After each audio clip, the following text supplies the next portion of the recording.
Here from the Chief Nurse Executives, Meredith Fox and Michelle Hereford. And unfortunately, Sarah from City of Hope is unable to make it. Actually, her mom is in the ICU with COVID, and so she was unable to be here. So again, in the Unconference theme, we're moving right along with it. So I guess when you do put that Unconference into the universe, I mean, it really is just giving us what we can handle, huh, ladies? So I want to introduce, though, our moderator, Lisa Meyer, who is the Chief Outcomes Officer at Agility. And in this pioneering role, she's transcending traditional healthcare roles to focus on meaningful outcomes for the patient and the frontline care team. Lisa's distinguished journey in nursing leadership stretches across several esteemed institutions nationwide, to include Stanford Health in Palo Alto, and also seen as a top-tier technology leader. And she's driving digital transformation within several healthcare organizations.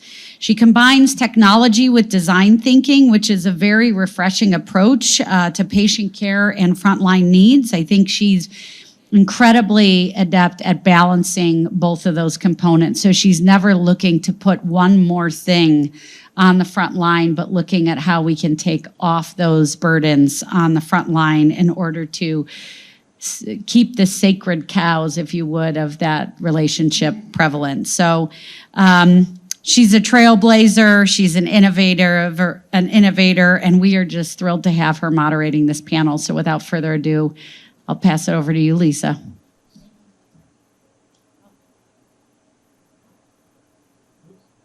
No, these are on here. Can you hear me now? Okay. So thanks, Melissa. I'm excited this day's finally here. We've been talking about it for a long time. We're sad that Sarah can't be here. She was looking forward to it, but I know with the two of you, we're going to have some good discussion. Again, similar to Dr. Pronovost, I'm giving a much abbreviated version of introduction because their accomplishments also are lengthy. So in the interest of time, we've cut it back a little bit. So first, as you've introduced Michelle from University Hospitals, Michelle joined UH in April of 21 as the system's chief nursing executive. In this role, she's responsible for the overall delivery and management of nursing operations, professional practice, education, professional development, research, administration, and clinical services.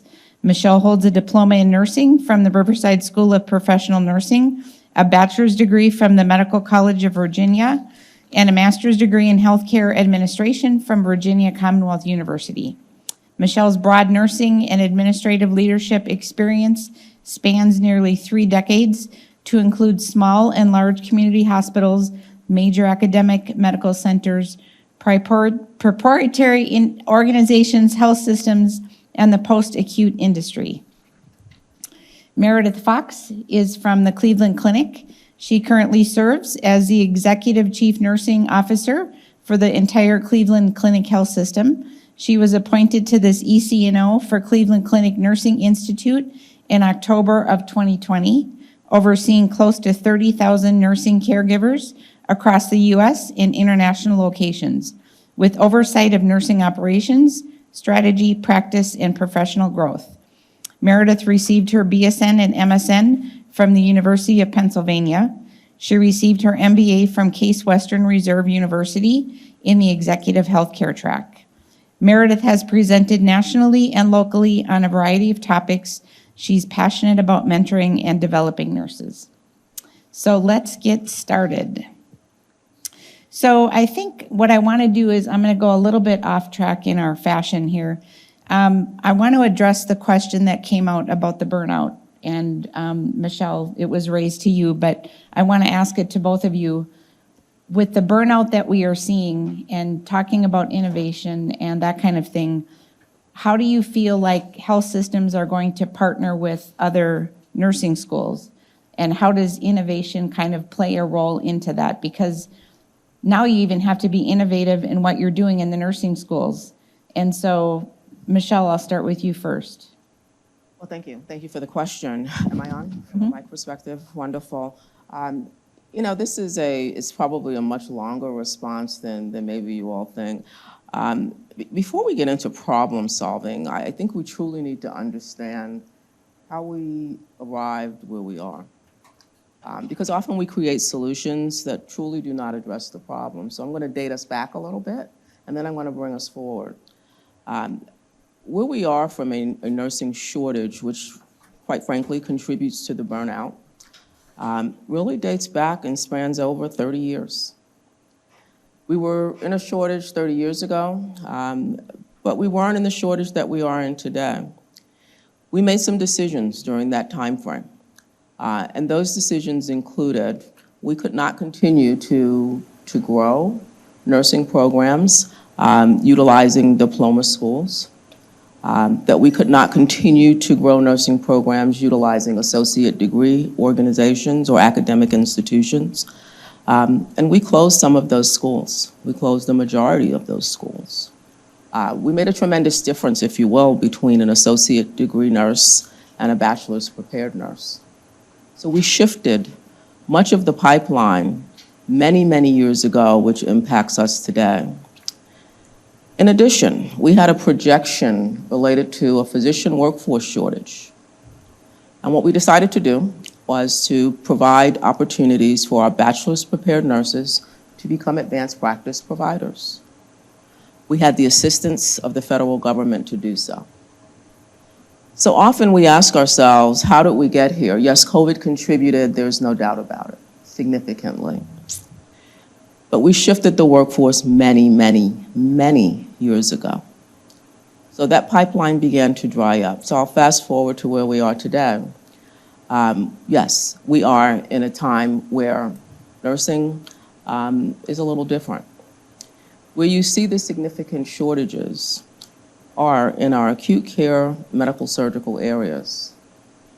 Nurses have a wonderful opportunity or wonderful opportunities to do many, many different things. And they've decided that working at the bedside is not exactly where they want to spend their time. Connecting this to burnout, right? Burned out for many reasons, many that you've heard from Peter. Believe it or not, technology assists, but the implementation of technology can further contribute to burnout. Not having enough colleagues working side by side with you further contributes to burnout. And then Peter mentioned, love and/or the lack of love.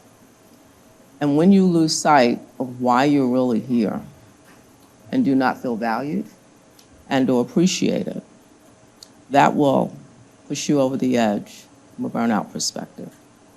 So my response is a little atypical, a little different perhaps, and I know Meredith will focus on another aspect of this as well. But I do think it's important that we really understand that where we are today did not just happen over the last year or two.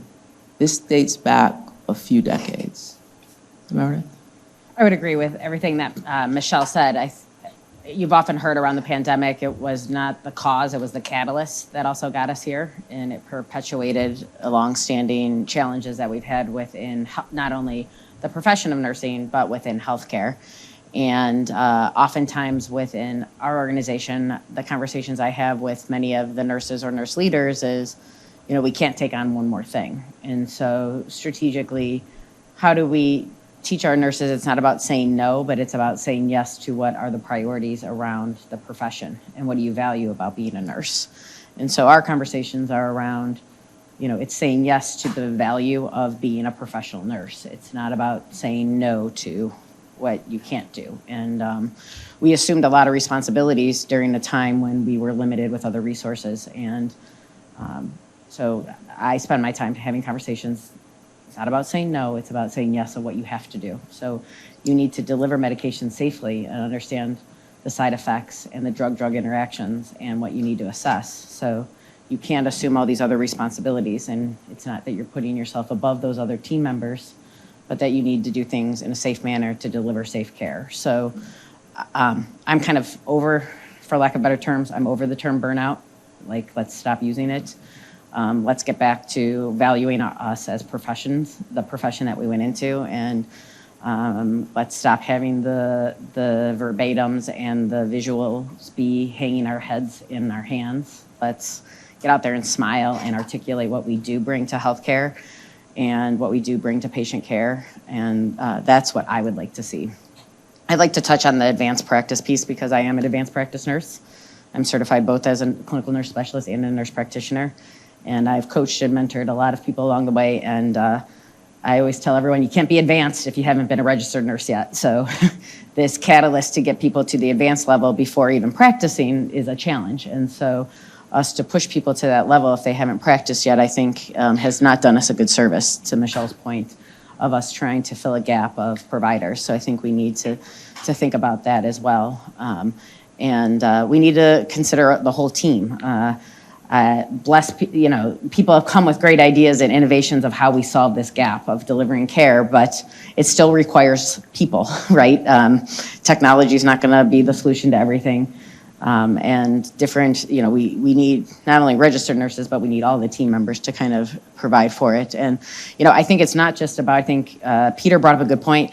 It's not just about working with the healthcare systems or the providers or the clinicians and the academic partners. We need to be working with the payers too, because, that's another piece of competition that we're up against in terms of where people are going to work. And that is not something we were up against in prior times. I never thought as a leader in a healthcare organization that new grads would be working for payers. That's not something we thought we'd be up against. And so how do we work with different folks around where these individuals are going to?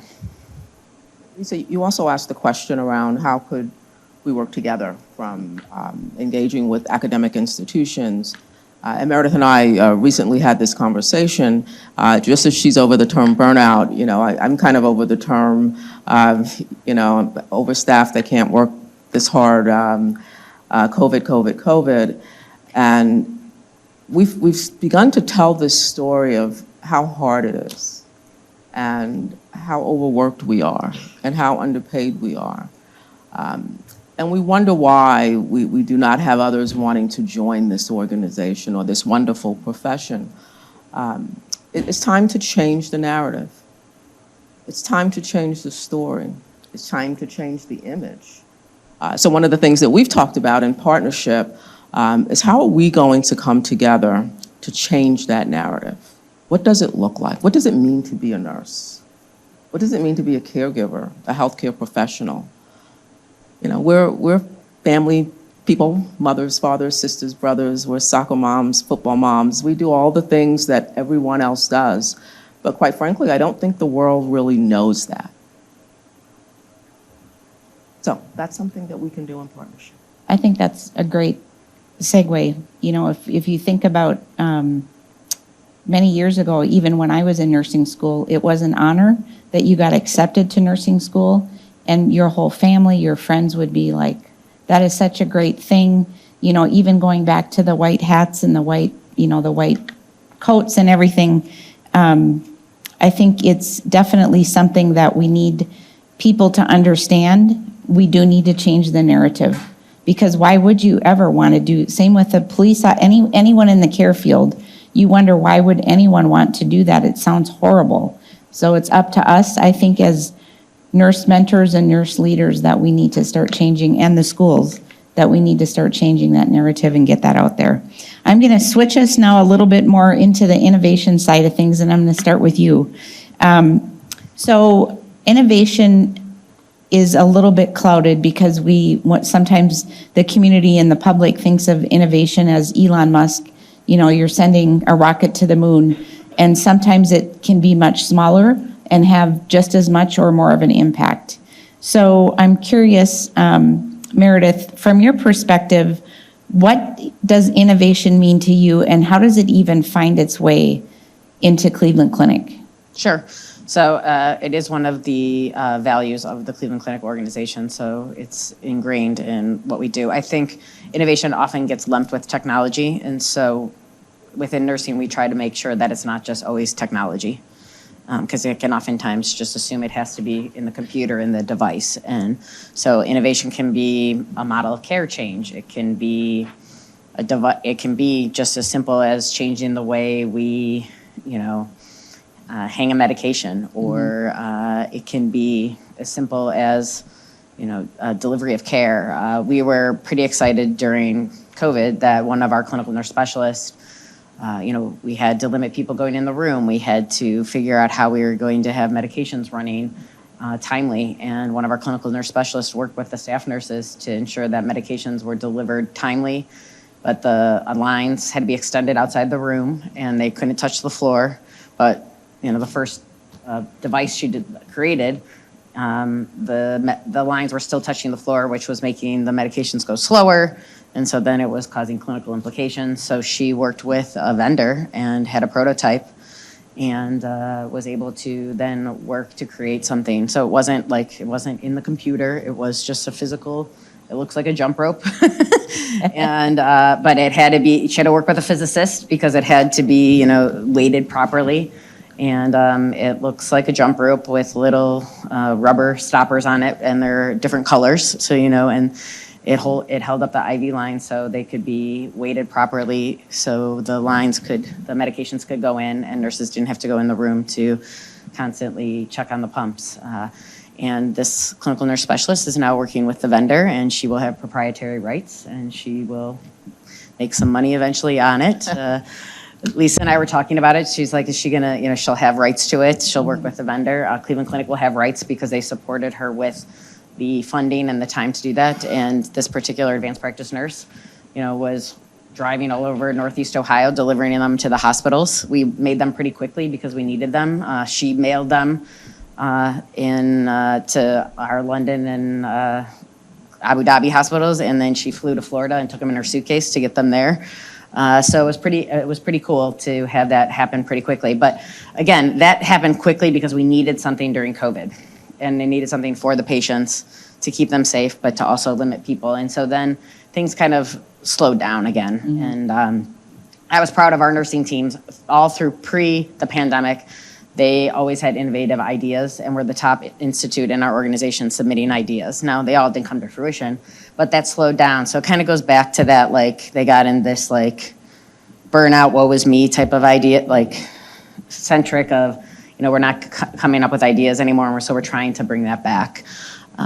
And they are truly supported. So I'm kind of excited we've had a Nursing Innovation Summit for 9 years going, where they learn how to bring an idea to fruition. They work with our innovation department. So it's kind of pretty exciting. But what I really stress is that it doesn't have to be about in a computer, mm-hmm. an iPad, in a device. It doesn't have to be so technology. It can be as simple as, something like that. And I think what's really cool is they always are working with engineers. And so that's always really exciting. It's amazing. Go ahead, Michelle. Okay, so innovation for me is pretty simple. It's an idea. You have an idea, and you move that idea from that idea stage to implementation, execution. But in the middle of all of that, it has to have value. And how do you determine value? Based on the stakeholders, based on the end user. And I want to share something with you guys, and I'm cheating, if you don't mind. Innovation in nursing is not new. So let's date ourselves back. I guess I'm a dated person because I dated in the last question too, right? But I want you to know this. Did you know that in 1952, feeding tubes were invented by nurses? Ostomy bags in 1954. I can go on and on. The Snuggly baby chair. Do you guys remember that? I'm probably older than most of you, but crash cart, something that is still in place. A nurse invented the crash cart. Yeah, a nurse invented the crash cart. But it all started with an innovative thought that connected to a need. And that need was further satisfied by this wonderful idea. Mm-hmm. So I'd like to tell you a little bit about what we're doing at UH. And we have, innovative opportunities. I call them opportunities as we ask our caregivers, what can we do different? What do you see could further add value? And then you add to that the struggling times that healthcare is in. I can't recall the last time we've been where we are today, where you have rising expenses, decrease in reimbursement. And those expenses generally are related to wages, salaries, and the growth, of course, in salaries, specifically in the nursing realm. And you explain that to your caregivers, and you ask them for their input. How can we further save? And you will be surprised of the ideas that come forward, things that none of us would ever think of. And then I'll attach to that something that Dr. Pronovost mentioned earlier today. In addition to leading with love, it's about belongingness and inclusiveness. So as we embarked upon trying to determine how can we best deliver care during a time when there's a workforce shortage, during the time where the costs are increasing significantly, we went out and we asked our caregivers. We had 2 days of forums. We brought multiple disciplines together to include environmental services, food and nutrition, nurses, physicians, our finance individuals, and just ask, what do we need to do? And the confession for me was, I don't know. And for me to try to solve this from where I sit is not the best solution for the organization. And what they determined was what we have now, which is called the Care Team of Tomorrow. We piloted it for, it's been a year. We've piloted it for a year, and it's becoming the Care Team of today. It will be rolled out across our organization. But I mention that because from a true innovation perspective, it was a thought and an idea that was embedded, created by those that are closest to care delivery. I was just going to add something. I think also we're historically been a profession that doesn't sometimes like to let go. So we have to kind of push, sometimes as leaders, nurses to, we're going to let that go. And I'll give you one example. That's Doug at my craw, and a couple of my team members in this audience will know that. The nurses asked during the height of COVID to document less. And we said, absolutely. So we created something for them to document less. It is going to allow them to document 60% less of what they had to document. So we put it out there. It was a way for, it was a navigator. And so, we gave them a solution. They said, we want to document less. It's so much stress that, we have a lot going on. Put out there just the bare minimum of what they needed to document for patient care to, keep patients safe. And some of the regulatory stuff we got rid of because we didn't need to do it anymore. Only 13% of the time was it used. So some of this isn't it's culture change, right? It's acceptance, the 5 stages of grief. Accept it. We were so then we found 13% of nurses were using it. It was only used 13% of the time. So we went back and said to them, we gave you permission. It's okay to document less. Oh, well, we can't do it. What if? The what ifs. And so we tried again. It's okay. It was handful. It's okay to do this. But even the second time around, it only went up to 16% of the time they used it. So some of this stuff requires risk taking and this acceptance. And it was hard. So when that comes up, I try not to be too shameful in saying it, but I'm like, guys, you have to accept it. You have to use it. You have to take it's okay. So it's some of that, it is some of the culture change too of some of this stuff that is, and it, somewhat, there was assumptions made. Oh, well, it's probably the senior nurses or they didn't want, and it was not that. It was all levels of experience. It was everyone across the board. It was just they couldn't get, there was a level of acceptance to, even when we allowed them to do that, we couldn't get that culture change at times. And I think, as we've worked with organizations across the U.S., the one thing that we heard over and over is when COVID came, a lot of the red tape went away. Somebody had an idea. It didn't have to go through 50 committees. It was okay, everyone agrees, this is the way we're going to do it. And it made things happen quickly. And now we're starting to see that shift again. Well, we can't do that because this committee has to approve it, that committee has to approve it. But taking on to what you said a little bit, Meredith, the name of the session is the learning mindset. So for those nurses that might be a little bit resistant to change, what do you need to do as a nurse leader, or what do you coach your nurse directors and nurse managers to do to come up with that learning mindset to be open to the change? I would say there's 3 things I've said over and over again. I'm okay with people taking risks. We have to be more agile. like I look back on things, we were not agile enough. At times, like you said, yes, we let the red tape go and we were pretty quick in some decisions, but then kind of post the initial pandemic stuff, we were not as agile. We were kind of hemming and hawing on stuff. So I've given everyone permission to take more risks, make mistakes, and be more agile. And that we can try stuff and fail. Fail and fast. Fail fast. Fail forward, right? We're going to learn from it.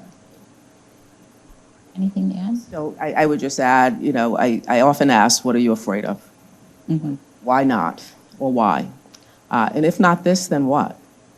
Because what we're doing is not working. So you have to do something different. I think that fear factor is something that we probably need to explore a little bit deeper. And I'm still trying to, quite frankly, appreciate it all the time. But there's a lot of fear in just doing something different. But when you peel the onion back and you keep asking, what are you afraid of? The answers aren't there. Just kind of ingrained. They're ingrained. I will say one of the things that, on a very positive note, and we all talk about this often, the common theme in all of this is we're here because we care.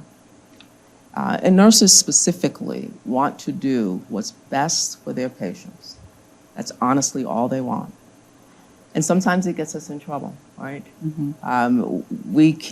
We hold on to things because if I keep this extra supply in the closet, I know I will always have it because my patient will always need it. And you actually multiply that 50 times and everyone's keeping supplies in special closets and you wonder why your expenses are out of line. It's a small example, but it's the reality. And there are multiple items like that. And then we create workarounds on top of workarounds on top of workarounds, and we don't get rid of the old workarounds.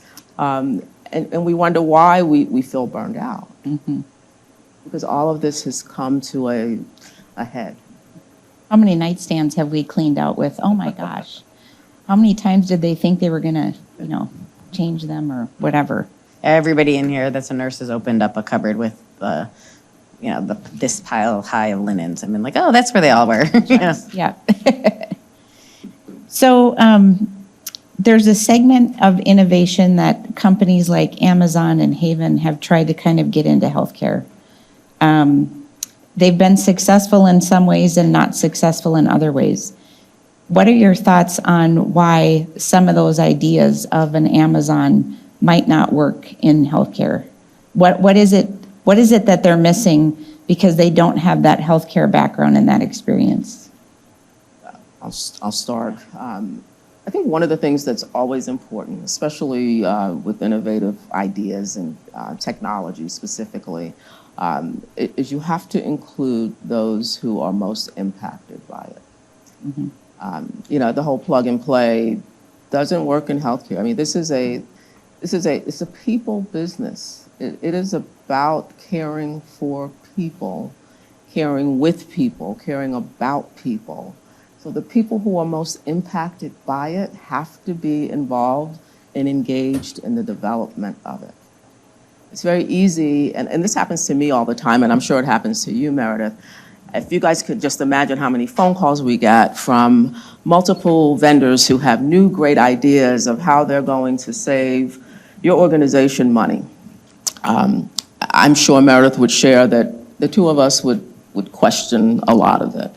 But those same phone calls are made to other non-clinical providers in an organization who are making decisions or assisting you in making decisions that are financially related. So if you don't understand the clinical aspect of it, and all you hear is this new device will save you $20 million next year, you have to manage that. We have to manage that. Yeah, I did do some reading up on this to prepare for this question because I was curious what my own thoughts were and if they match. And I was fairly impressed with myself because I read the Harvard Business Review article on why Amazon and Haven failed in this. And I was like, well, I'm as smart as the Harvard Business Review. I know exactly why they failed. But in mass markets, I mean, think about it. In this own community, we are in Northeast Ohio, we are surrounded by two great healthcare systems, Cleveland Clinic and UH, and people are still skeptical around traveling to two of the greatest places for healthcare, even in their own backyards. So yes, low risk to go on Amazon and buy, you know, a $10 skincare product that you want to try. But why am I going to trust Amazon to refer me to a specialist for a cancer referral? Or why am I, you know, so like when you talk about a mass market, yeah, I'll spend $11 to try some new skin cream, but am I going to trust them to refer me to, you know, to work me up for cancer? Probably not. I mean, every day, to your point, I mean, there's people that won't drive 20 miles to UH or Cleveland Clinic main campus because it's too far. They would rather go in their backyard. They trust their communities, even though like I'm banging my head against the wall being like, it's like two of the best places, you know, like how can you not want to go there? Like I can get you an appointment today, this afternoon. And you know, like, so that trust of healthcare and what people want, it's not going to happen in mass market with something like that. And the timing, you know, we talk about value, we talk about value-based care, we talk about population health. We're not in that business. People still go just for sick. They're not going for preventative. We have not shifted. We talk about shifting to preventative care, but we're still just taking care of sick. We're not really trying to prevent it. The example that Peter gave about the 15 admissions for heart failure, I mean, I use this example all the time. You know, a person who comes into the emergency room for a heart failure exacerbation, they come in there and they get tuned up and they go home. They think that's great. They're not, and they have all these other challenges and they can come right back into the emergency room and get tuned up again. Everything they need to do in between is not happening yet in mass numbers. There are we're not at the 80-20. It's the 20% that are doing what they need to stay out of the hospital. So for those companies, what they want to do in the market, they're not going to be able to do that piece of it. And then all of this work to get there, and then we were hit by a worldwide pandemic, which was the third thing. Our timing was not good, but I just don't think people trust healthcare in the way that they would. They still are and generations who are using the most healthcare are still of that generation where they are trusting somebody they know, trusting the local community, and still of this, like, what my doctor said. Right. I mean, I think I've educated my parents who are large consumers of healthcare now, but they still like don't I'm like, ask these questions. They're like, oh, well, I don't need to ask those questions. I'm like, you need to ask questions. Start asking questions. And they don't want to ask questions. And, you know, hopefully the next generations are going to ask more questions, but we still have a lot of people consuming the most healthcare that aren't informed consumers, I think. Comment on that. I just, I thought about it. I read that article as well, and I had to do some. It was pretty cool. Yeah, it was. You know, I do think Amazon underestimated the payers. I think they underestimated I'll call it the true business of healthcare.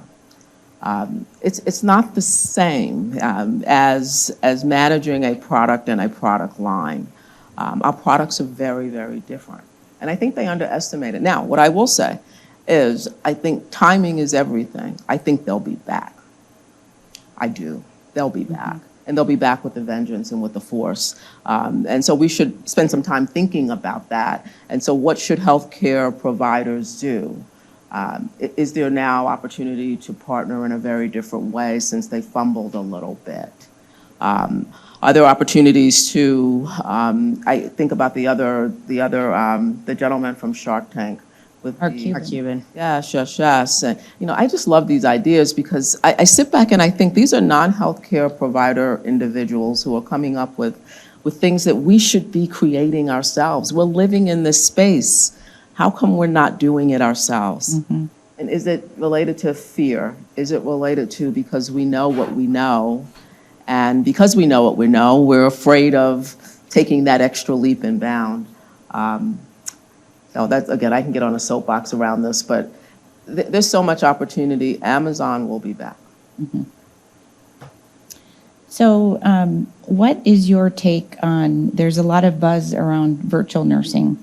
Dr. Pronovost mentioned it a little bit about, you know, maybe the admission piece or the discharge piece or the paperwork piece, you know, double checking a med, that's a great idea. But people went to nursing school for human touch. Patients expect that human touch. Like, we had to give back rubs when I went to nursing school. Like a back rub and a foot rub was like part of your evening cares, and you would get checked off if you didn't do it.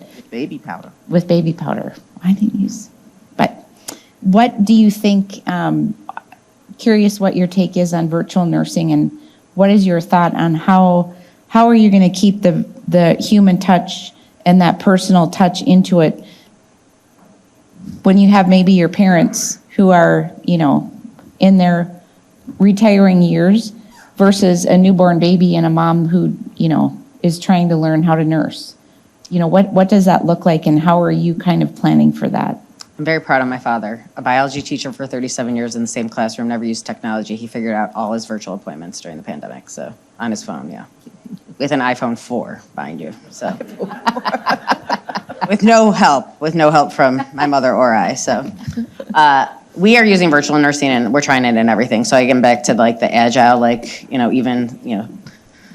there were some people that wanted to pause a little bit. I was like, just stop pausing, just go. If something breaks or, it's not as successful, we'll fix it. But I was most impressed last week. I was visiting our Florida hospitals, and they launched the care at home, or the hospital at home.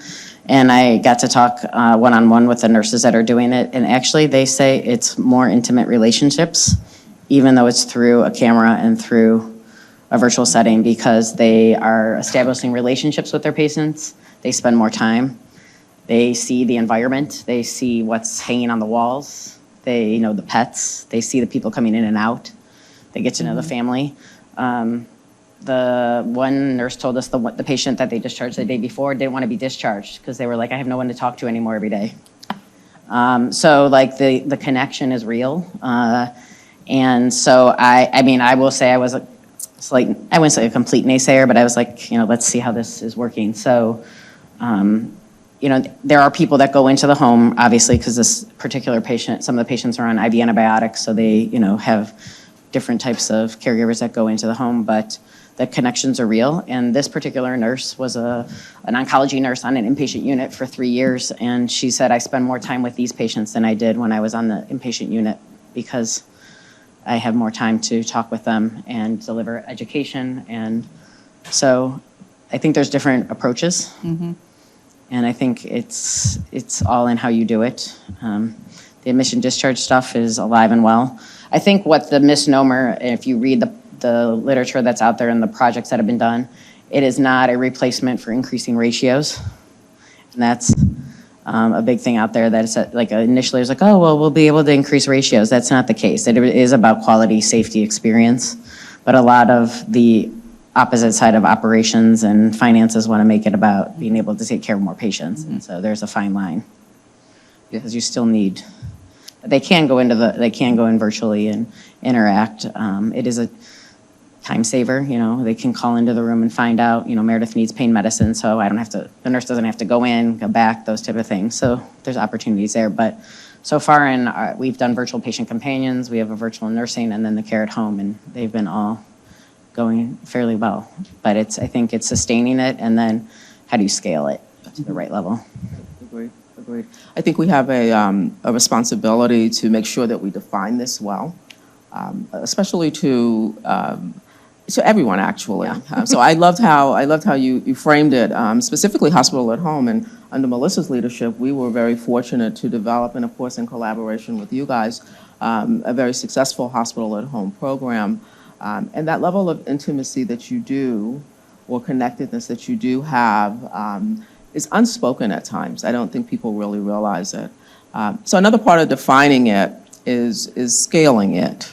And scaling it in an inpatient setting, what does that look like? Mm-hmm. Does that remove the touch that so many people have grown accustomed to having? It does not. It's how we define it.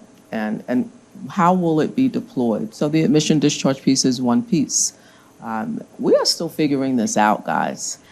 So I think that's something that we have to really talk about. And then the other part of it is there are probably 100 vendors out there today who have opportunities for you to deploy their platform within your organization.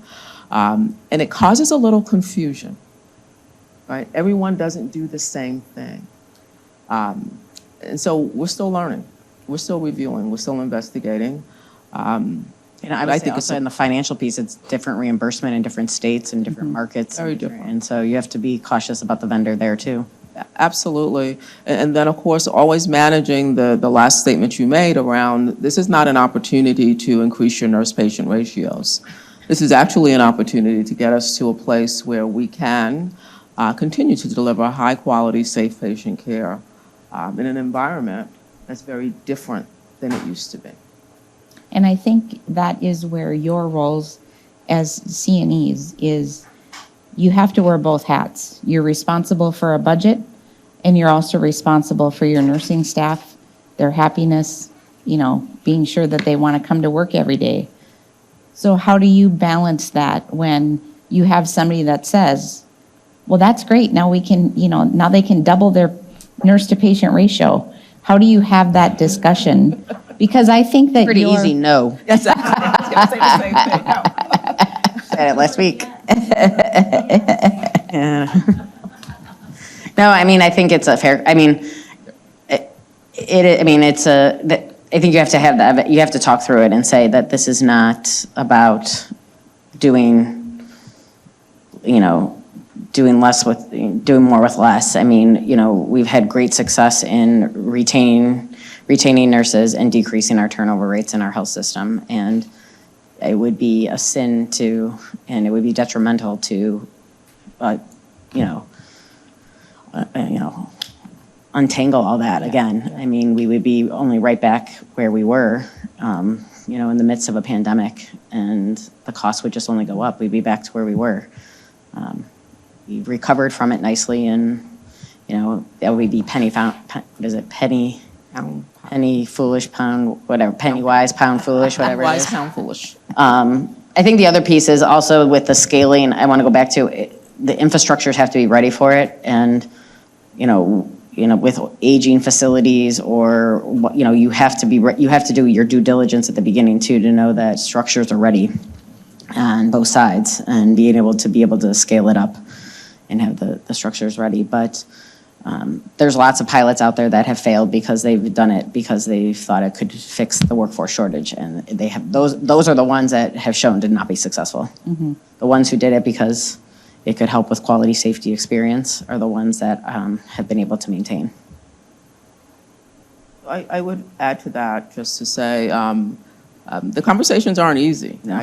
You know, it can be a simple no, but then there's a no after the no, and there's a meeting after the meeting, and there has to be a strategy around it. And quite frankly, part of our roles are to strategically align with other executives within the organization so that they fully appreciate and understand where we are.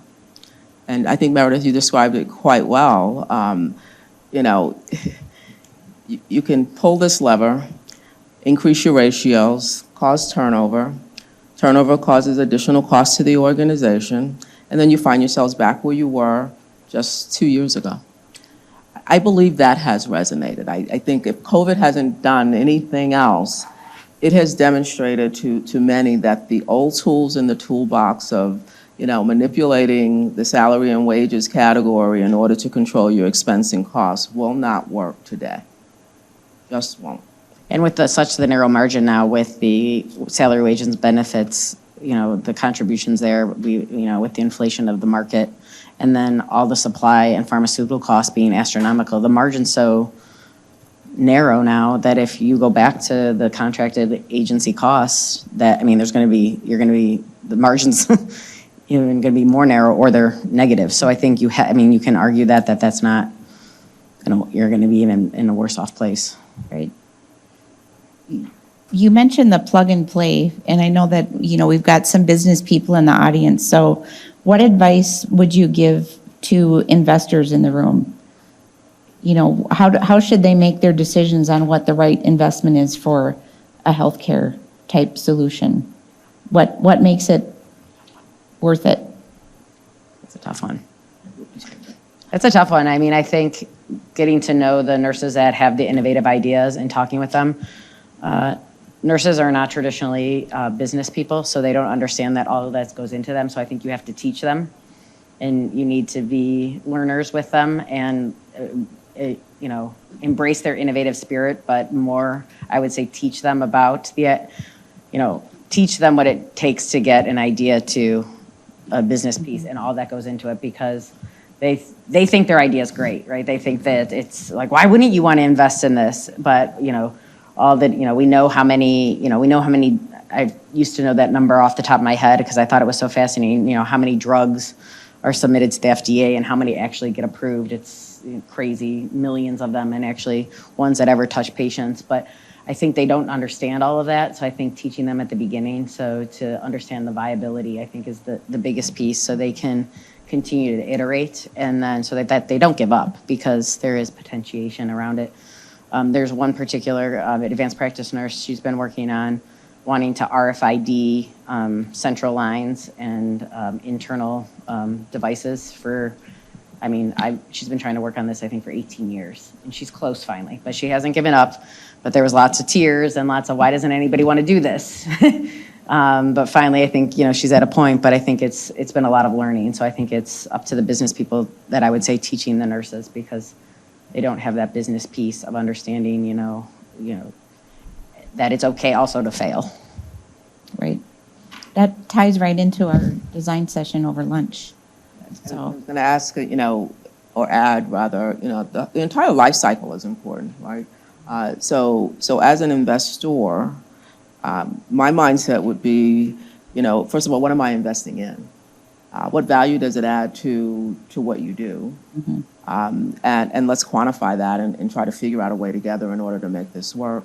But it's also a matter of, is this a short-term investment or a long-term investment? Is this a short-term product that the investor is willing to stick with you through the life cycle, or is this, I'm in it for the long game? So there's a lot of learning here, I think, that all of us have to actually learn from each other. where's Melissa? Should we start questions? Yeah, well, I think we've got some audience members that would love to ask you guys some questions. So I'll start with you. What have you learned from CVS in the minute clinics and this disruptive innovation of having 1,000 minute clinics and 3,000 nurse practitioners working for them?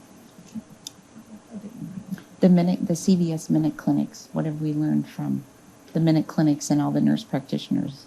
You want to take that one, or you want me? Sure. I think it's been healthy competition at times. The minute clinics, for example, in Northeast Ohio particularly, they did not hire new graduate advanced practice nurses.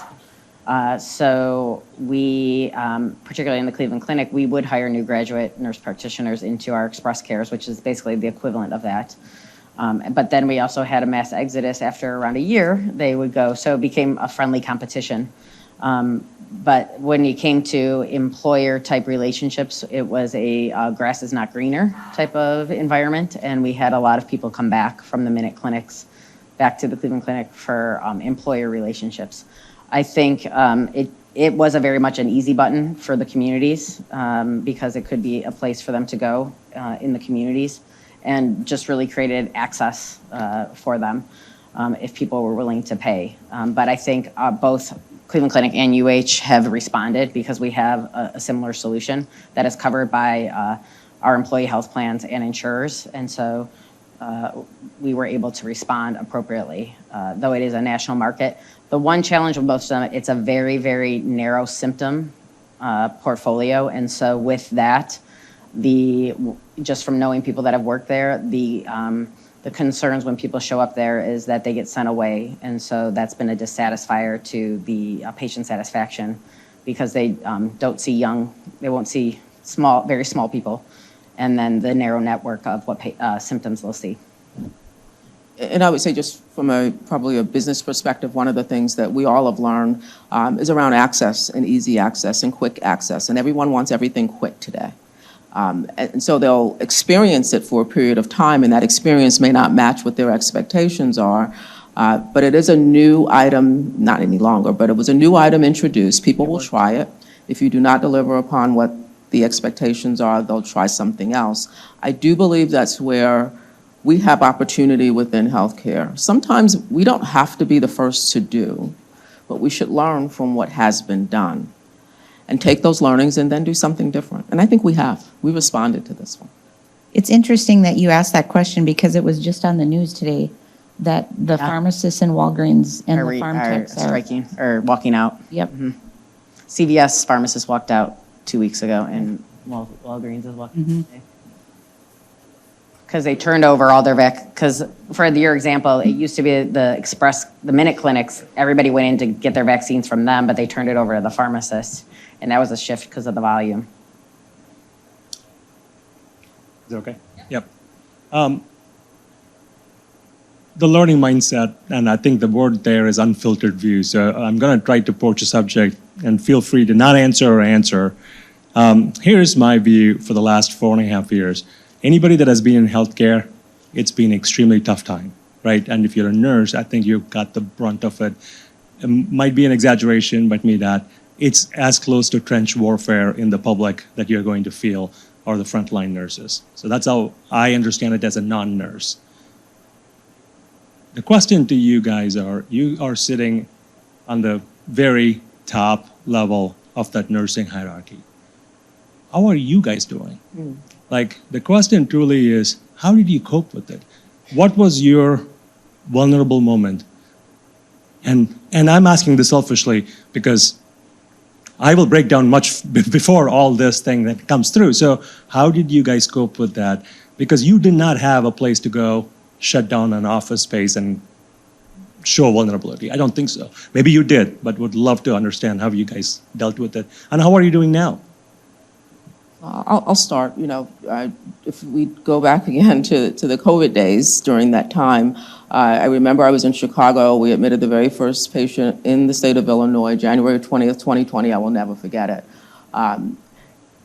What happens is, I won't call it adrenaline, but you just know what you have to do, and you do it, and you continue to do it, and then you continue to do it.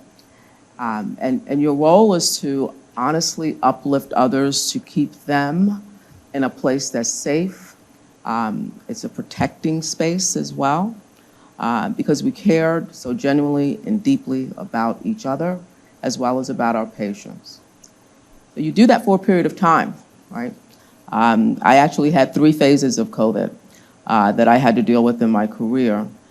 The third phase, I will tell you, and I was here at UH, I thought, I can't do another one. I just can't do another one. And I don't say that from a perspective of I will, depart the profession. I say that from this perspective. I had to step back, and I call it have a meeting with myself, weigh very heavily on my family and friends, and decide that, I do need a vacation. I do need a break. And I need to create forums where I can openly talk about how I feel and how I felt. And that's what I do. And I still continue to do that. I have a very open, I'll call it door policy. The question you just asked me is the same question I ask my leaders, the same question I ask frontline caregivers when I round and talk to them. It's not a magic bullet, I got to tell you. And it is not easy. Yeah, it's a great question. I would say I've tried to be my leadership style, to be pretty transparent and try to be pretty vulnerable in myself with my teams. My teams know a lot about me inside of work and outside of work. I also assumed this role in interim in June of 2020. I never will forget where I was standing when my current leader asked me to take on the interim role. I can remember what she was saying, but I also remember I was staring out the window on the phone with her when she was asking me to be interim, and there was a car accident that happened. And I could, how like you have those visual things, and I was like, what is going on? But is that person gonna be okay? Like, I was like, like you kind of like go to a different place. And I can remember being like, yeah, sure, I'll do this. Yeah, oh, okay, tomorrow morning at 7, that's when it's gonna be announced. And I was just like, is that person alive? Like, oh, okay. Like you kind of like separate yourself. I'm like, sure, okay, tomorrow at 7. I'm like, that's not a lot of time to get ready for this like big announcement that's changing for that. And I'm like, holy cow, like we're in a worldwide pandemic. It was a great opportunity for my career. That was not in the cards at that time at all.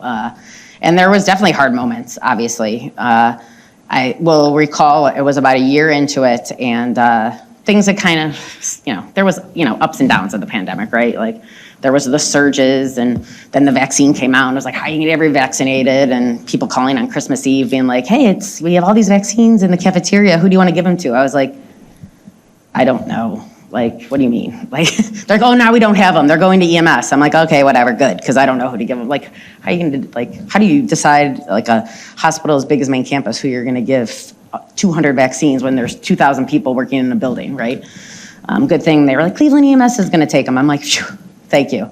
But I'll never forget, so again, you had these peaks and valleys of the pandemic where things were kind of like, we got this, but I'll never forget, it was like a year into it, and things had kind of been stable, and I was starting to we were all back in person to kind of things, and I was starting to go to different team meetings, and like now kind of in my role, officially like named and meeting teams, and I went to the operations team, and I just was doing meet and greets and talking with everybody, and I said, what do you guys want to know? What do you want to ask me? And one of the people said, what are you most proud of? What's your best accomplishment in this year?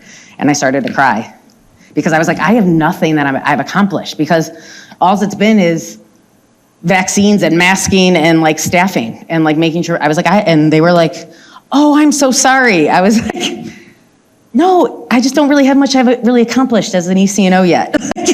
It's just been, but they were like, we're so sorry we asked you that. I was like, don't be sorry. I'll figure something out eventually. But now 3 years, there's so much accomplishments. We have rebounded, turnovers down to 12%. Like, we are killing it. Like, people are back doing projects. The nurses are, it's a journey. But I think it's some of that, like, vulnerability and just, that kind of stuff. But the one things I would say, and it was, what I said is being kind to others, because people had rough days. Like, I sat one time, we were doing these moral just support things virtually. And I thought I had it bad because, like, I go home and my husband like, what'd you do all day? He's still been at home for 3 years. And I was like, these people, I had people who their husbands were, they were off in the military, they were single moms. Like, I was like, I don't have it that bad. I go home to a husband and 2 dogs and he cooks, great. This is great. Like, I don't have it that bad. So I think it's being kind, be humble, be forgiving. And that's not only to other people, but to myself. And so, and an occasional glass of wine helped a lot too. And I don't, I had to stop saying that because I was like, oh no, people are going to think I have a problem. I'm going to need an intervention. But I think, but I think, that was like, I had to the being vulnerable, I think, because if people don't think that you're don't struggle at times, they think you got it all together.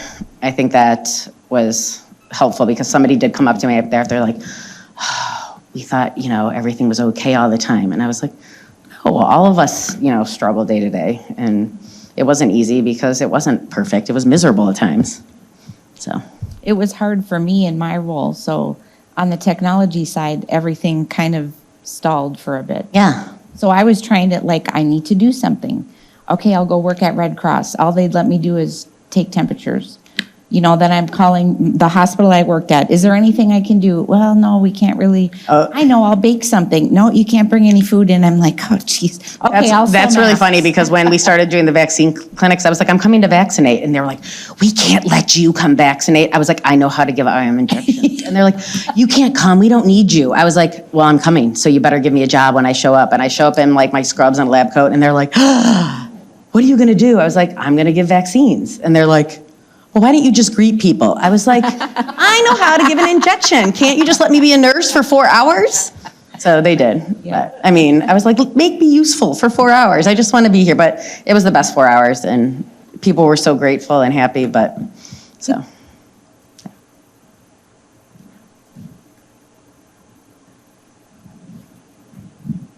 So thank you both. I have the privilege of working with Meredith every day, and you both have really enlightened us to the complexity of where we've been, where we're going, where we are.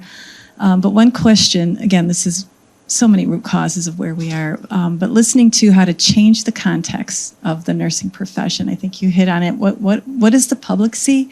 And we purposely go on those TikToks, and then, there's some bad things and images of nursing.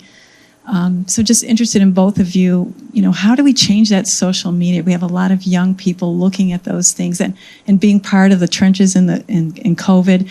There are good stories. There are nurses that say, it's my job to go out there. I'm going to put the scrubs on. I am going to take care. There's so many beautiful stories that I don't think has been out in public and social media. So just interested in, I know we've talked about it internally, Meredith, like how do we, as a profession, all of us here in this room, change what that context is? I'm going to jump in here. I am so passionate about this topic, I have to tell you, because I think it's life-changing, it's profession-changing. We have to treat this the same way we would treat any other, I will call it, service line that you'd like to sell to the public. And I don't want to minimize the sentiment of nursing by making these statements, but I do want to make it very clear that if this were a cardiovascular procedure that we wanted to make sure was marketed to the rest of the world, we would figure that out, right? Those same principles should be applied here. Now, some of the details and what I think are related to the how do we do it, it has to be in partnership. And we've talked about the OHA, we've talked about coming together from a market perspective. Yes, behind the scenes, we always have this competitive stuff going on, and this is not the time to compete. This is the time for us to stand together and say, as a profession, this is who we are, and be strong about it and clear about it, and help people shift their minds from where they were to where we know they need to be. Yeah, we are aligned on that, and we want to do it, and we're not going to, I think to the point of being agile and just doing it, we're not going to wait for a lot of other people this time. It's not going to be, we're just going to kind of, whether it's start small and hopefully as a movement. Johnson & Johnson did it successfully. I don't think we're looking to wait on those kind of And our methods. our executive colleagues also are aligned with us on this. So it's not as if Meredith and Michelle, the two M's, are in a room saying, we need help, we need to do this. This is something that others are seeing truly needs to be done. I think the one thing that I've also personally started to do is figure out how to respectfully challenge or respond to some of those. So it's not just going to be like, why did you post that? But for instance, there was one recently by a fairly regarded academic professor, and the post was about a nurse who recently took her own life and blamed, and they pulled a page out of her journal, and the post was about blaming the organization, saying that the organization didn't support this nurse. And, obviously, that tugged at my heartstrings, right? Because in our organization, we do whatever we can to help people that are, if we know about it, to make sure that we create resources, and we don't want anybody to be feeling that they're not supported outside of work if they're, struggling. But I don't know, that's one situation, but, those type of things, or some of the narratives that are out there. But I've started to think about how do we respond to people when they post those type of things, to say, how is this helping us? You know what I mean? Did you go to that organization? But is it better maybe to go to that organization and say, how are you helping, versus putting it on social media for everybody to see? Because, that organization is probably really struggling to the fact that they had a caregiver possibly take their own life over the stress they were feeling, so is that really doing any good? Is that helping them, or is that doing more harm? And so I think we have to think about it, is it a personal responsibility sometimes to think about how we can respectfully respond to these people and say, change your own narrative. I'm very mindful of anything to put it in a positive light, at least. So I think, and I've challenged our own nurses, there's one nurse, I was like, put out a good video when you're at a conference, and she does every time now, and she sends them to me, so I have one person doing it, she has now 2 more people doing it, so. I don't think this, thank you. I'm going to ask, I think, the last question. What do you think is going to plague healthcare or be one of our greatest challenges that we need to overcome in the next decade? And what advice do you have for the academics in the room on how we begin to tackle that together? I'll start. I think the obvious challenge, of course, is around managing, from a healthcare perspective, really managing our expenses in this true changing, I'll say, payer world. I think our payer scenario is going to change, maybe not immediately, but I think it will have a profound impact. Again, the biggest part in that, if we were to focus a little bit from a nursing perspective, is shifting the narrative is extremely important, and creating opportunities to have people enter this profession from all walks of life, if you will. Sometimes the opportunities are not available to everyone. And I think we have a responsibility to create those opportunities so that you can become a nurse or any healthcare professional if you so choose to do so. We got to shut down some of these barriers that prevent and block all from having the same opportunity.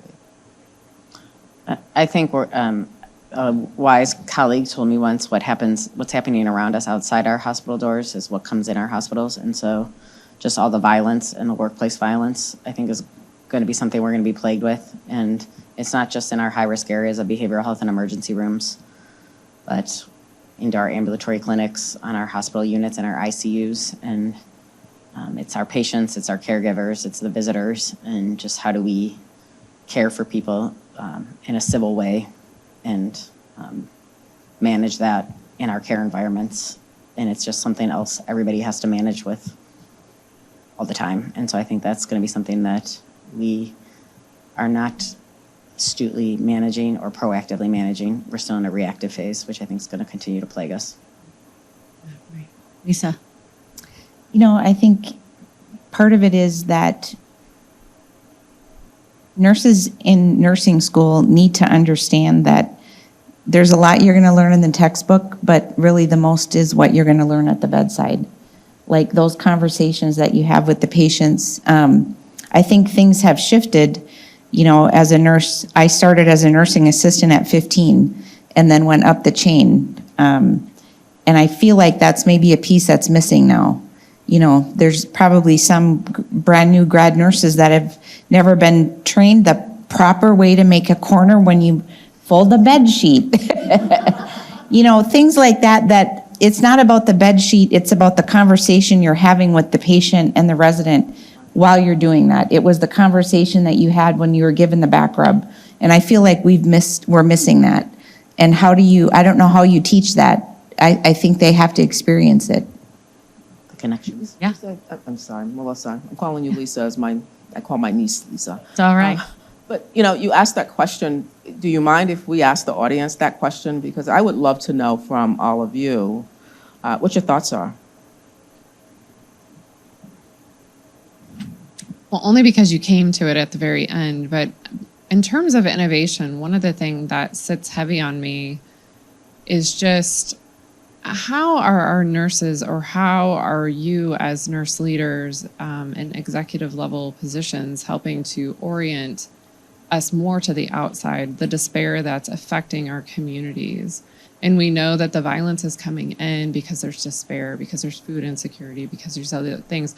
And we know that if we start to innovate towards the root cause, which you brought up earlier, Michelle, of how we got here with nursing, there are many root causes that got us to these points of despair in our community.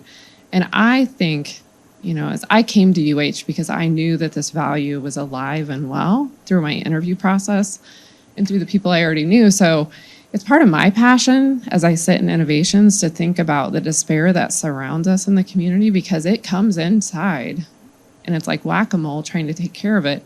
So it's just, what are your thoughts on innovating out? You know, I think it was part of my response. We have to be able to provide opportunities for those who typically would not enter this profession or cannot enter this profession so that they can provide care. It's, you know, from my perspective, healthcare is a relationship, to your point. It's the relationship you have with that patient in that bed.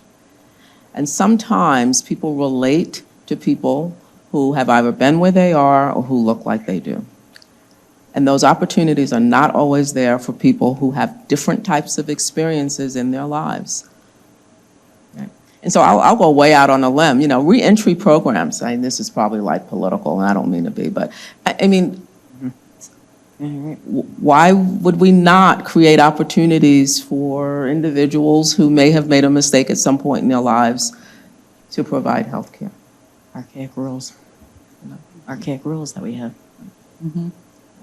Again, maybe a controversial conversation, but Got, I think, a comment to your question earlier. Go ahead. Yeah, a couple comments. First, just to speak to your point about creating opportunities for those to attend nursing school. I did attend an associate degree program after being home with our kids for 10 years.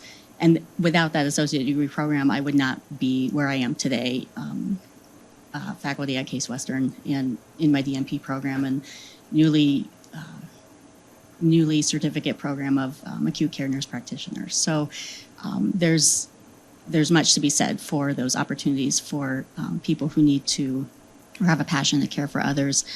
But going back to one of the biggest challenges I think that we are going to face in the next 10 years is the trust of the outside. And I've worked for 15 years in the medical ICU at the Cleveland Clinic, and I've never once experienced a burnout per se. I've never been frustrated to go to my job or tired. I drove 65 miles one way for years before we moved to Cleveland to go to that job because of the patients I cared for, the families, the team that I worked with. And like you said, COVID was not a cause, but it was a catalyst because during that time, it wasn't necessarily the patients or the frustrations of working with COVID patients, but it was my own family and the outside people who caused extreme depression and burnout in myself. I have never experienced, and I'm slowly recovering from that, but I was ready to walk away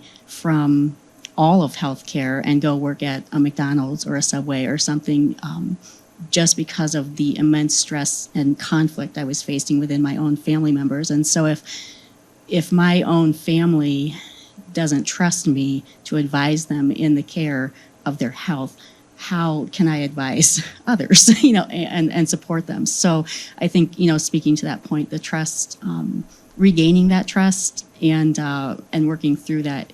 And I was really excited to hear just all of the opportunity in the hospital at home and the house calls program in both facilities, because I think that's a big key of meeting people where they are in their environment and trying to overcome those barriers to keep them out of the hospital. But thank you for your speaking today.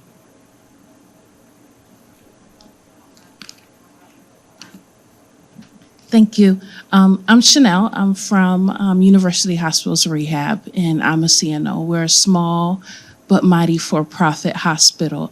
And I just wanted to share really quickly my comments, and I'm excited to hear from Meredith and also from you, Michelle, on innovation, because for us, we don't have the census or that capacity to bring money in.